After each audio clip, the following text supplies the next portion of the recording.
ये कहानी है एक ऐसी यात्रा की जो मंजिल तक तो पहुंची लेकिन रूह को रास्ते में ही छोड़ आई।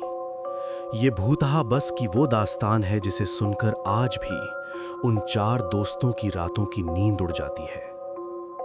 रात के 1:30 बज रहे थे। हिमाचल की ऊंची पहाड़ियों के बीच एक छोटा सा पुराना बस स्टैंड। चारों तरफ घने देवदार के पेड़ थे जिनकी शाखाएं ठंडी हवा में ऐसे हिल रही थीं जैसे कोई काला साया हाथ हिलाकर बुला रहा हो। जमीन पर गिरे सूखे पत्तों के चटकने की आवाज कड़क कड़क सन्नाटे को और गहरा कर रही थी। वहां चार दोस्त खड़े थे, आर्यन, समीर, राहुल और स्नेहा। वे अपनी ट्रैकिंग खत्म कर वापस लौट रहे थे, लेकिन आखिरी बस छूट चुकी थी। अरे यार, अब यहां रात भर रुकना पड़ेगा क्या? स्नेहा ने अपनी जैकेट को कसते हुए कहा। उसकी सांसें जम रही थीं। अरे चिल मार स्नेहा, कोई ना कोई ट्रक या प्राइवेट बस तो आएगी ही, समीर ने हंसते हुए कहा और एक सिगरेट जला ली। वे चारों मजाक कर रहे थे, एक दूसरे को डरा रहे थे। उन्हें अंदाजा भी नहीं था कि कोई उनकी बातें बहुत गौर से सुन रहा था, घने पेड़ों के पीछे से। अचानक दूर पहाड़ के मोड़ पर एक पीली रोशनी दिखाई दी। एक पुरानी बस खिसकती हुई उनकी तरफ आ रही थी। उसकी हेडलाइट्स बार बार झपक रही थीं, फ्लिकर फ्लिकर। जैसे ही बस नजदीक आई, उसकी आवाज अजीब थी। इंजन से ऐसी आवाज आ रही थी जैसे कोई धातु को पत्थर पर रगड़ रहा हो, घड़ घड़ चर्रर। बस के रुकते ही दरवाजा एक लंबी चीख के साथ खुला। कूं ऊं। चलो भाई, किस्मत खुल गई, आर्यन चिल्लाया। वे चारों बस में चढ़ गए। बस के अंदर का माहौल बाहर से भी ज्यादा अजीब था। वहां पुरानी रबड़ और किसी चीज के जलने की गंध आ रही थी। पूरी बस खाली थी, सिवाय ड्राइवर के, जिसने एक पुराना ओवरकोट पहना था और उसका चेहरा पूरी तरह अंधेरे में था। भैया, शिमला स्टैंड तक जाओगे? राहुल ने पूछा। ड्राइवर ने कोई जवाब नहीं दिया, बस धीरे से अपना सिर हिलाया और गियर बदला। जैसे जैसे बस आगे बढ़ी, दोस्तों की मस्ती कम होने लगी। बस अब मुख्य सड़क छोड़कर एक बहुत ही ऊबड़-खाबड़ और कच्चे रास्ते पर चल रही थी।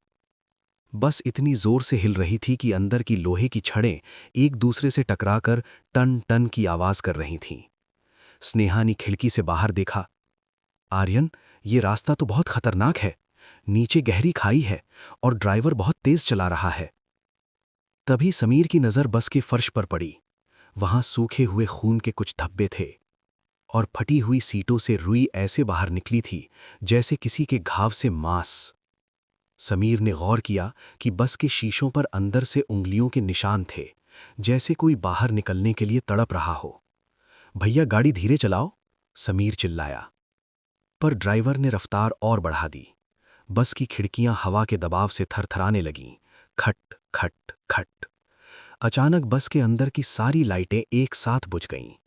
अंधेरे में उन्हें ऐसा महसूस हुआ जैसे बस में उनके अलावा और भी लोग बैठे हैं।